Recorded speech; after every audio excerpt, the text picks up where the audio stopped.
বন্ধুরা, এই মেয়েটি এই লোকটির কাছে সাহায্য চায়। তখনই মেয়েটির পাশে থাকা লোকটি বলে, তুমি এখানে কি করতেছো, এখান থেকে চলে যাও। তারপর লোকটি চলে যায়। পাশে থাকা লোকটি মেয়েটিকে বলে, তুমি ওকে কি বললে? মেয়েটি বলে, কিছুই বলিনি। তারপর মেয়েটি একটি সাদা কাপড়ে হেল্প লিগে সামনে ড্রাইভারের দিকে ছুড়ে দেয়। ড্রাইভার সেই কাপড়টি নিয়ে আসে এবং বলে, এটা কার কাপড়? মেয়েটি তখন দেখে বলে, এটা আমার। বলে ড্রাইভারের হাত থেকে নিয়ে নেয়।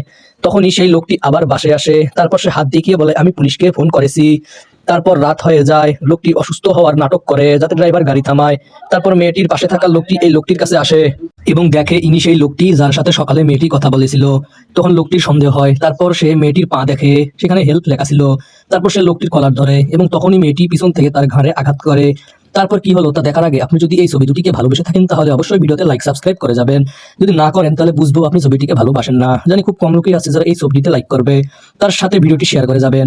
তো বন্ধুরা, তারপর লোকটি উঠে দাঁড়ায় এবং তাদের মারতে চলে আসবে। তখনই তাকে পুলিশ ধরে নিয়ে যায়।